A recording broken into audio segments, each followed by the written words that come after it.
Hello friends, good morning.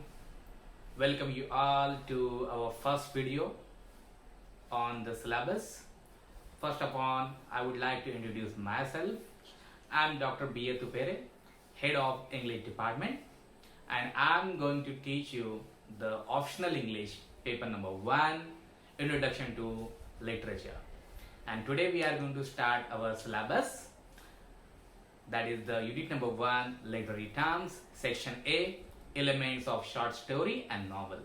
And today I am going to teach you plot. So before beginning that, I would like to tell you a story in Marathi, so you can understand what is plot. तर मी एक कथा तुम्हाला सांगतो. कथा अशी आहे, एक office आहे, एक दरवाजा आहे, ऑफिसच्या बाहेर असा एक दरवाजा आहे. दरवाजाच्या शेजारी एक पिऊन बसलेला आहे. पिऊन म्हणजे पिलेला माणूस नव्हे, तर शिपाई बसलेला आहे. आणि त्याच्या पुढे गेल्यानंतर 2 टेबल त्या बाजूला, 2 टेबल या बाजूला, तिथे काही माणसं काम करत आहेत. या बाजूला एक केबिन आहे, ज्या केबिन मध्ये त्या कंपनीचा जो बॉस आहे, त्या ऑफिसचा जो बॉस आहे, तो बॉस तिथे बसलेला आहे. त्या केबिनच्या डाव्या बाजूला एक छोटीशी खिडकी आहे आणि खिडकीच्या बाजूला एक छोटंसं टेबल आणि खुर्ची आहे, कम्प्युटर तिथे आहे, म्हणजे त्याच्या सेक्रेटरीचं ते टेबल आहे. आणि मग अचानकच बॉस तिथे घाई गडबडीत येताना दिसतो आणि जो शिपाई जो आहे तो शिपाई पटकन उठतो आणि त्याला सॅल्यूट करतो आणि त्याला गुड मॉर्निंग म्हणतो आणि तो देखील गुड मॉर्निंग म्हणतो आणि धावत धावतच जणू काय तो चाललेला आहे. आणि जाता जाता इकडच्या बाजूचे जे टेबल आहेत आणि या बाजूची जी टेबल आहेत त्या सगळ्यांना असं मारत मारत म्हणतो गुड मॉर्निंग गुड मॉर्निंग. आणि असं धावत धावत तो त्याच्या ऑफिसमध्ये, त्याच्या केबिनमध्ये जातो आणि खुर्चीवर असा बसतो जणू काय तो पडलाय त्याच्यावर. आणि असा पडतो जणू काही, आणि पडल्यानंतर तो लगेच खाली पडलेले जे फाईल्स आहेत, जे कागद आहेत, पेन उचलतो, टेलिफोन उचलतो आणि तो त्याच्या कामाला सुरुवात करतो. थोड्याच वेळाने त्याची जी सेक्रेटरी आहे ती सेक्रेटरी तिथून येते. आज सेक्रेटरीने जे कपडे घातलेले आहेत ते कपडे पूर्णपणे वेगळे आहेत. ती वेगळ्या तोऱ्यामध्ये चालत येत आहे. तिच्या चेहऱ्यावर एक स्मित हास्य आहे आणि तिला बघून शिपाई जो आहे तो हसलेला आहे आणि तिला तो गुड मॉर्निंग म्हणतो. आणि त्यानंतर त्याला हळू आवाज विचारते की काल काही मुली सेक्रेटरी पदासाठी इंटरव्ह्यू द्यायला, मुलाखत द्यायला आल्या होत्या, काय त्याच्यापैकी कोणाला सिलेक्शन केलंय का? तर शिपाईने तिला उत्तर दिलं की काल ज्या मुली आल्या होत्या मुलाखत देण्यासाठी सेक्रेटरी पदाची, त्यांना बॉसने घालून लावलं आणि सांगितलं की मिस जुली सेक्रेटरी इतकी चांगली असताना दुसऱ्या कुठल्याही मुलीला का अपॉइंट करायचं. आणि असं म्हणून ज्या मुली आल्या होत्या इंटरव्ह्यूसाठी, मुलाखतीसाठी, त्यांना त्याने घालून दिलं. आणि हे बघून तिला आश्चर्य वाटलं की असं त्या बॉसने का केलं. आणि मग ती अशीच आपली चालत चालत गेली आणि बॉसच्या ऑफिसमध्ये गेली. बॉसच्या ऑफिसमध्ये गेल्यानंतर बॉसने काय त्याच्याकडे लक्ष दिलं नाही, काय नाही. तो आपल्या कामामध्ये व्यस्त होता, फाईल चाळत होता, लिहित होता, फोन करत होता आणि त्याचं काम सुरू होतं. सेक्रेटरी तर काही वेळ थांबली आणि ती परत ऑफिसच्या बाहेर आली आणि बाहेर आल्यानंतर ती आपल्या खुर्चीवर, आपल्या जागी तिथे बसली आणि आपलं काम करत राहिली. बघता बघता आणि बरेच जण आले, बरेच जण गेले आणि मग शेवटी वाजला 1. 1 वाजल्यानंतर 1 घंटा झाली, एक बेल वाजली, कारण ती होती लंच ब्रेक. लंच ब्रेकची बेल झाल्यानंतर याच्या लक्षात आलं की आता आपल्याला काय झालेलं आहे, जेवायला जायचं आहे. आणि मग एका हातामध्ये रिसिव्हर असा, दुसऱ्या हातामध्ये काही कागद आणि पेन कानाला लावलेला, अशा अवस्थेमध्ये तो जागेतून उठला. आणि उठल्यानंतर ती जी खिडकी होती त्या खिडकीतून एक सुगंधित अशी हवा त्याला मिळाली. त्याने तो सुगंध घेतला आणि सुगंध घेतल्यानंतर तो काही क्षणांसाठी हरवला. त्याच्या हातामधला जो रिसिव्हर होता तो खाली पडला, कागद जे होते खाली पडले, पेन कुठे पडला काय माहिती. आणि तो पूर्णपणे त्या खिडकीच्या बाहेर त्याने बघितलं आणि बघितल्यानंतर त्याला दिसली मिस जुली. आणि मिस जुली दिसल्यानंतर तो काही क्षण तसाच तिला बघत राहिला आणि त्याच्या मनात विचार आला, अरे मला मिस जुलीला बोलायचं होतं. आणि लगेच तो घंटी वाजवतो, बेल वाजवतो आणि बेल वाजवल्यानंतर शिपाई धावत येतो आणि शिपाई धावत आल्यानंतर तो सांगतो की मिस जुलीला बोलव. आणि मिस जुली मध्ये येते आणि मध्ये आल्यानंतर त्याला विचारते की काय काम आहे. आणि तो घाबरत घाबरत तिच्याकडे बघतो आणि तिला म्हणतो की मला तुला काही बोलायचं आहे. ती म्हणते बोला ना सर. आणि तो तिला म्हणतो की काय तू माझ्याशी लग्न करशील का? हे ऐकल्यानंतर जुलीचे जे डोळे होते ते रागाने असे मोठे झाले आणि ती रागाने त्याच्याकडे बघायला लागली. तिला खूप राग आला. तुम्हाला असं वाटत असेल की सँडल काढते की काय, पण तसं काही झालं नाही. ती रागाची जागा जी आहे ती हळूहळू दुःखाने घेतली आणि त्या ठिकाणी अश्रू यायला लागले. आणि ती त्याच्या जवळ आली, त्याच्या खांद्यावर तिने हात ठेवले आणि सांगितलं, डार्लिंग तू इतक्या लवकर विसरून गेला की कालच संध्याकाळी आपलं जे काय शेजारची जी चर्च आहे जिथे आपण राहतो त्या चर्चमध्ये आपलं कालच लग्न झालं. So friends, I think you got the story and you also understood the plot. So now I'm going to go to my computer screen and I'm going to teach you in detail what is plot. So now we are going to start the concept plot. So let's get started. So first we are going to see what is plot. So the plot or mythos by Aristotle. Who is Aristotle? Aristotle was one of the greatest philosophers who born in 600 BC in Greece. So he was a pupil of Plato, and Plato was also greatest philosopher and Aristotle also greatest philosopher. So Aristotle is known for a father of seven branches of knowledge. So he is such kind of a scholar person. So he wrote a book, Poetics, and in that book he was talking about drama, about the tragedy, Shokanatya, and there he talked about the plot, and where he used this word mythos, that is the plot. So what is the plot? Again we come to our point, the plot in dramatic or narrative work. So dramatic work means drama, नाटक, और narrative work लघु कथा, कादंबरी, that is the narrative work, is made by its events and actions. Okay, so plot is nothing but events and actions. घटना आणि जी क्रिया ज्या घडतात त्या क्रिया आणि घटना यांचं मिळून बनतो plot. So as they are rendered and ordered towards achieving particular artistic and emotional effects. For example, if you watch any kind of movie, I don't know whether you have watched the movie like Amir Khan's movie, that is the Ghazni. So if you watch that movie Ghazni, so you can see that when the police officer read the first diary, okay, of Amir Khan, then we have a flashback and we came to know about his story and his love story with Asim. And after that, that the second heroine, she read another diary of Amir Khan, and then we came to know that how Asim was killed and how Amir Khan become such kind of a short memory lost person. So at the end of that movie, we get the artistic and emotional effects on us. So any kind of movie, if you go for if you watch the movie like Avenger Endgame, and before it the Avenger Infinity War, so you can see that there is a great plot which makes us, which influences us, and we have a very emotional effects on us. So the plot is simple because the actions, there are both verbal dialogues and physical actions, are performed by particular characters in a work, and they exhibit their moral and dispositional qualities also. So remember one thing, that plot and character are different concept. Plot is different and characters are different. Yes, characters are part of plot, but even though they are different. So we are going to see character term separately. So let's start with the definition of plot. So what is plot? Plot is a literary term used to describe the events that make up a story. Okay, plot is a events which we discussed in the previous slide. Plot is a events. Plot म्हणजे काय? घटना. Okay, ज्याच्यापासून कथा बनते, और the main part of a story, किंवा त्या कथेचा एक मेन भाग, that is the plot. These events relate to each other in a pattern or a sequence. The structure of a novel म्हणजे कादंबरी, the structure of a novel depends on the organization of events in the plot of the story. So again, you keep in your mind that plot is also different from the story. When we summarize a story, we say that first this happened, then that, then that.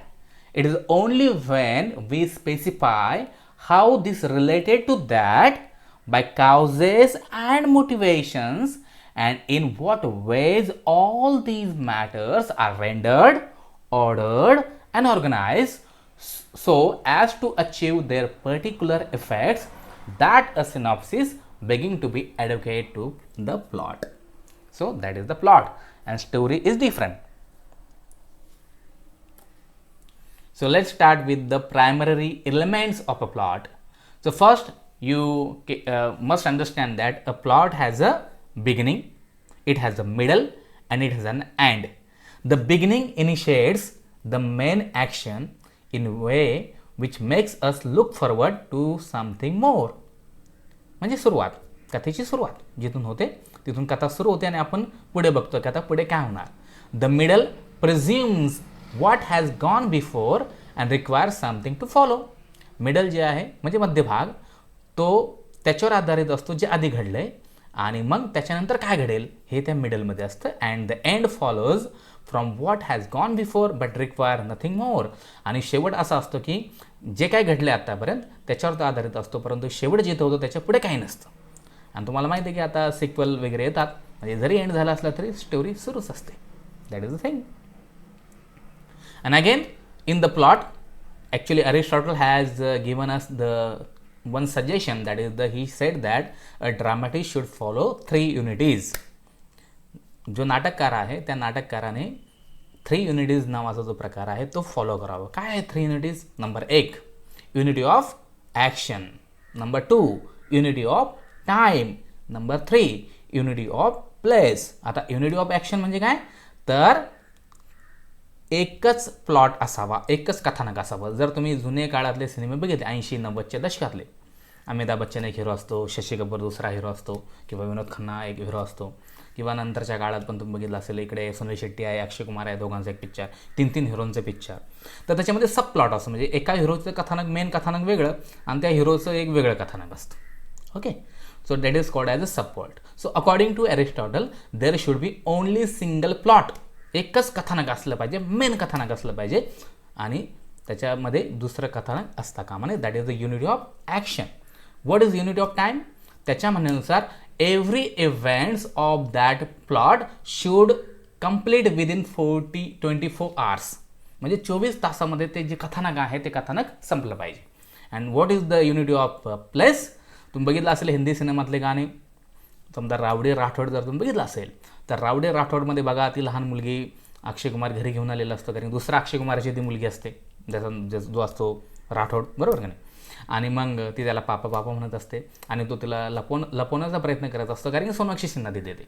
आणि मग सोनाक्षी सिन्हाला कळू नये की ती मुलगी त्याच्या घरामध्ये राहते आणि ती त्याला पापा पापा म्हणते. त्यावेळेस तो तिला म्हणतो की आपण आता बाहेर जाऊ. मग बाहेर गेल्यानंतर कुठे येतात ते रोडवर. ते म्हणते की आपण इथे थांबू. ती म्हणते खूप खूप गर्दी आहे, खूप शोर आहे म्हणते ती. त्यानंतर ते रेल्वे स्टेशनवर जातात अचानकच एकाच सेकंदामध्ये आणि ती म्हणते की ते खूप शोर आहे. आणि मग ती विदेशात जातात आणि मग तिथे गेल्यानंतर तुम्ही बघितलं असेल की ती म्हणते की फिलिंग नाही आहे. आणि मग ते एका कोकणातल्या एका खेड्यागावात येतात, एका मस्तपैकी शेतामध्ये येतात आणि तिथं गाणं गायला लागतात. म्हणजे हे जे दृश्य जे बदललं एका क्षणामध्ये, हे असं शक्य आहे का रिअल लाईफमध्ये? So it is not possible. So therefore according to Aristotle event should occur in only one place. एका ठिकाणी जर घटना घडत असतील तर त्याच ठिकाणी त्या घटना घडल्या पाहिजेत. So these were the elements of a plot, that is the beginning, middle and end. And now we are going to see the 5 main elements in a plot. So first is exposition or introduction. That is the beginning, which I have told you. So this is the beginning of the story where characters and setting are established. म्हणजे ज्या ठिकाणी आपल्याला पात्राचं introduction केलं जातं, ज्या ठिकाणी ती घटना घडणार आहे ती सेटिंग म्हणजे ज्या ठिकाणी आहे ते ठिकाण तुम्हाला दाखवण्यात येतं.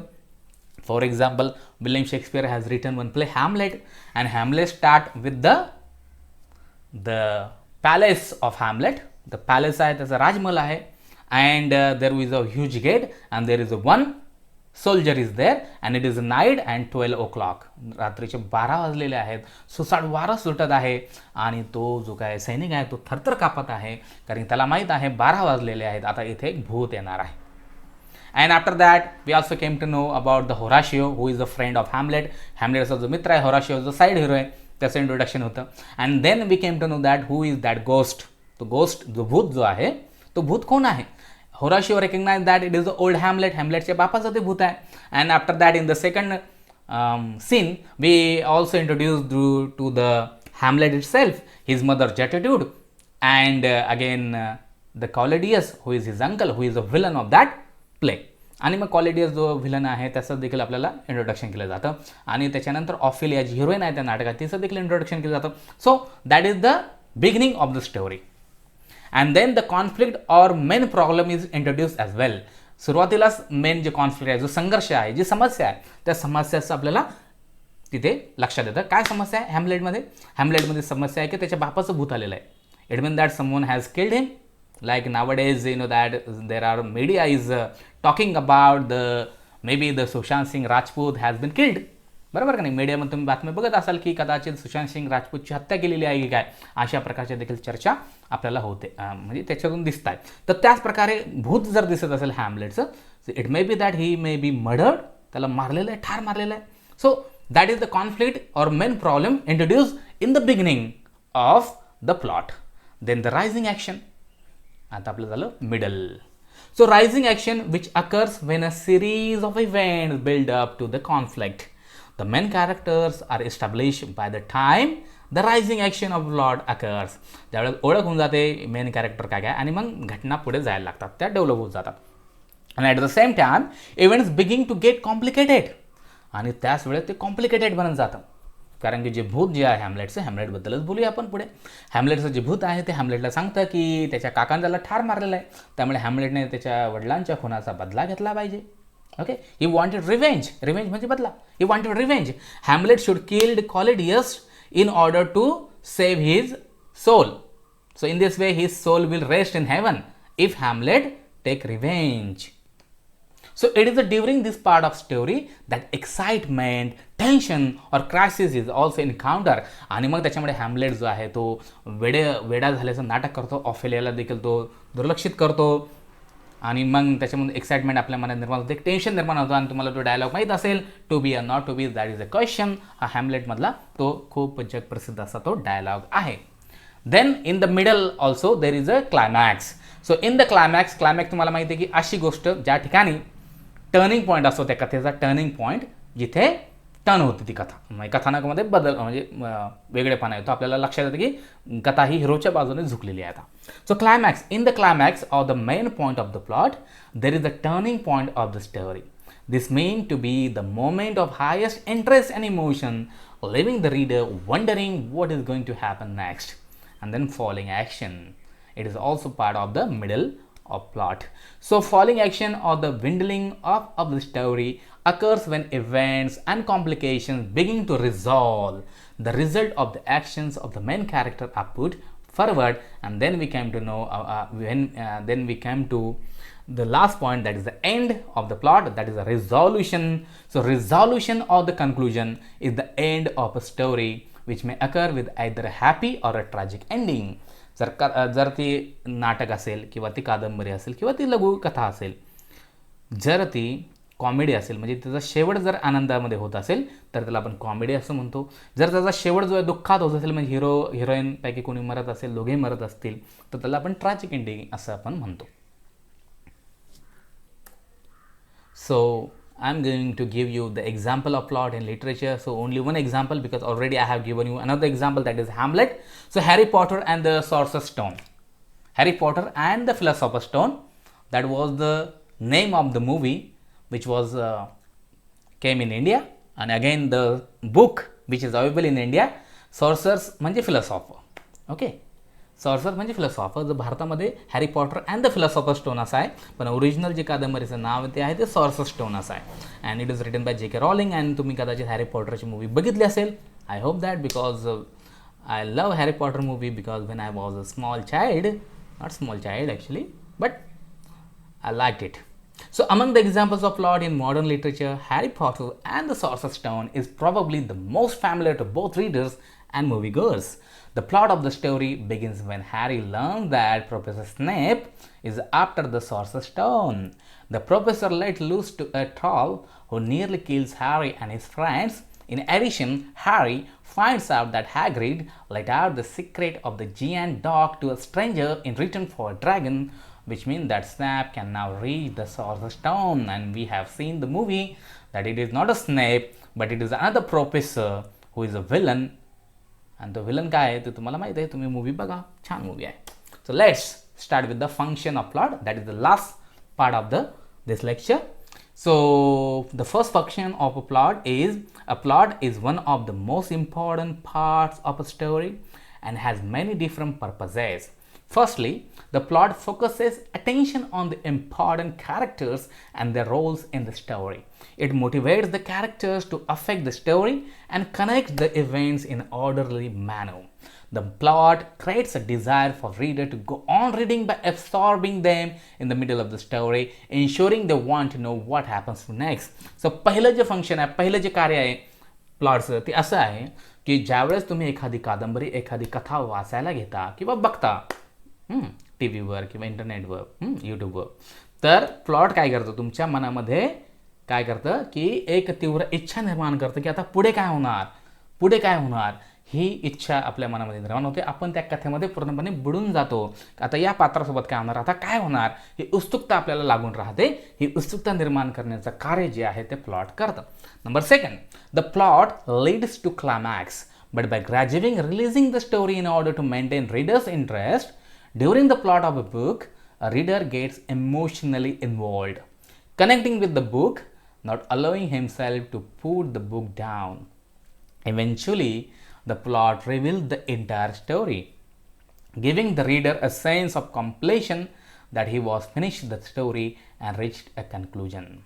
आणि दुसरा जो आहे फंक्शन ते म्हणजे क्लायमॅक्स. म्हणजे कशा प्रकारे आपण क्लायमॅक्सबद्दल बोललेलो आहे की क्लायमॅक्समध्ये रीडरचं जे इंटरेस्ट तसंच मेंटेन ठेवून त्याला टर्न द्यायचा. कदाचित हिरोच्या बाजूने एखादी गोष्ट असेल, अचानक ती त्याच्या विरोधात जाते, व्हिलनकडे जाते, आणि मग फॉलिंग याच्यामध्ये ती अचानकच हिरोच्या बाजूने येते. तो क्लायमॅक्स जो सीन आहे, तो क्लायमॅक्स सीन अत्यंत महत्त्वाचा असतो. आणि मग त्याच्यानंतर मग रीडरला कळतं की आता कन्क्लुजन हे आहे की आता त्याच्या बाजूने तो निकाल लागणार किंवा ते त्याच्या बाजूने सगळ्या गोष्टी घडणार आहेत. The plot is third function. The plot is what forms a memory in reader's mind, allowing them to think about the book, even making them want to read it again. परत प्लॉटचं कार्य हे आहे की एकदा जरी कादंबरी, एकदा जरी तुम्ही ती लघुकथा वाचली किंवा ते नाटक वाचलं किंवा सिनेमा बघितला, तरी देखील प्लॉट तुम्हाला एवढी उत्सुकता निर्माण करतं की तुम्हाला असं वाटतं की हे मी पुन्हा वाचणार, मला हे पुन्हा बघायचं आहे, हा सिनेमा मला पुन्हा बघायचा आहे, ही कादंबरी मला पुन्हा वाचावीशी वाटते, ही लघुकथा मला पुन्हा वाचावीशी वाटते. By identifying and understanding the plot, the reader is able to understand the message being conveyed by the author and the explicit or implicit moral of the story. So through the plot or through the story, author wanted to convey one message, that is the moral of the story, that what you should do and what you should not do. काय करायला पाहिजे, काय करायला नको, असं केल्यानंतर काय होईल, तसं केल्यानंतर काय होईल, एक जो का नैतिक संदेश जो आहे, जो देण्याचं काम ऑथर आपल्या त्या कथेमध्ये किंवा त्या कादंबरीमध्ये करत असतो, त्या प्लॉटमध्ये करत असतो, आणि ते देण्याचं काम देखील कार्य जे आहे ते प्लॉट करत असतो. तर मित्रांनो, I hope that you understood the concept plot. So immediately I am also going to post the notes on the plot. आणि हे जे आदर्श उत्तरासारखंच आहे, एक उत्तरच आहे, तुम्ही त्याचा अभ्यास करा आणि त्या प्रकारे तुमचं स्वतःचं उत्तर तयार करा, व्यवस्थित अभ्यास करा. काही शंका असेल, if you have any kind of queries, if you didn't understand it, please WhatsApp me or comment in comment section, किंवा आपला जो अटेंडन्स फॉर्म आहे त्यामध्ये देखील तुम्ही प्रश्न मला विचारू शकता. I am there to solve your queries, your questions. So thank you for watching.